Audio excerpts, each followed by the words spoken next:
Tchad, le président du Conseil militaire de transition, Mahamat Idriss Déby, a reçu le 5 mai 2021 une délégation du Forum mondial du tourisme dirigée par Bouloud Bassi, président de l'institution du Forum mondial du tourisme. La délégation a présenté ses condoléances suite au décès du président Idriss Déby. Elle est également venue s'enquérir de la tenue du Forum mondial du tourisme. Initialement prévu en mars 2021, l'événement est désormais prévu pour le mois d'octobre 2021 à Amdjaras, chef-lieu de la province de l'Enedi. Le forum, qui pose pour la première fois ses valises en Afrique centrale, entend donner l'opportunité au Tchad de confirmer à l'échelle internationale sa position de pays touristique.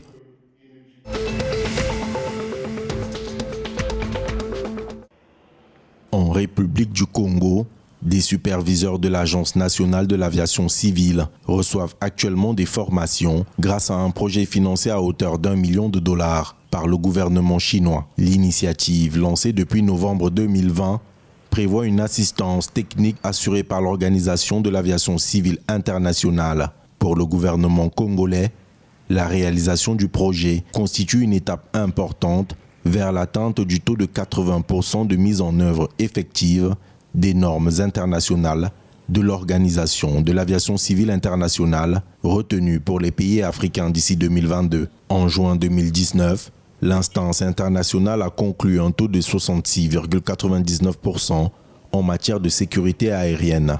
Le financement chinois s'inscrit dans le cadre du Fonds de coopération Sud-Sud et surtout de l'accord entre la Chine et le Congo relatif au transport aérien civil.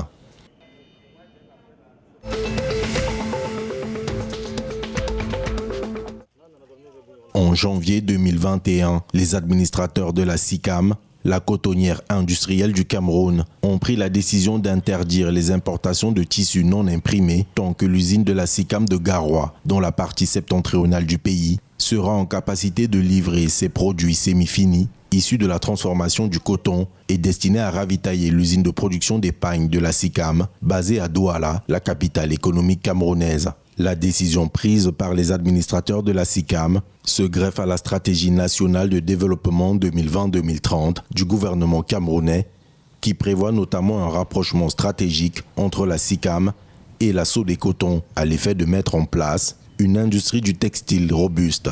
Cette vision s'articule autour de l'augmentation de la production cotonnière à 600 000 tonnes par an à l'horizon 2025.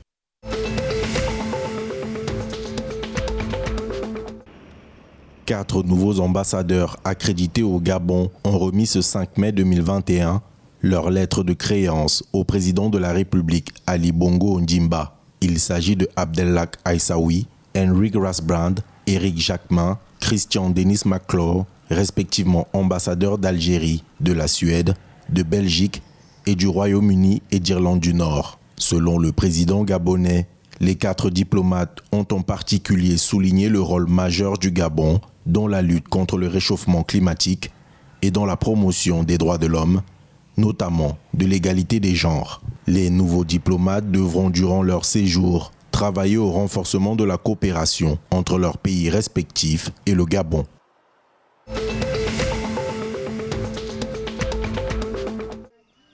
En Centrafrique, Simplice Mathieu Sarandi a été porté le 5 mai 2021 à la présidence de l'Assemblée nationale avec 69 voix sur 87. Il devient ainsi, et pour les 5 prochaines années, le numéro 2 de l'État. En raison du contexte sécuritaire, seuls 90 députés sur un total de 140 ont été élus à l'issue des élections législatives, dont le premier tour avait été fortement perturbé le 27 décembre 2020. Professeur des lettres modernes à l'université de Bangui, chef du département de géographie avant de devenir doyen de la faculté des lettres et des sciences humaines, le nouveau président de l'Assemblée nationale est un compagnon de route du président Faustin Archange Touadéra. Il fut secrétaire général de l'université de Bangui entre 2005 et 2008 lorsque le président Touadéra fut recteur de l'institution. Élu dès le premier tour, député de Baoro, dans la préfecture de Nana Mambéré, à l'issue du premier tour des élections partielles du 14 mars 2021, Simplice Mathieu Sarandi devient à 66 ans le président de la 7e législature de la République centrafricaine.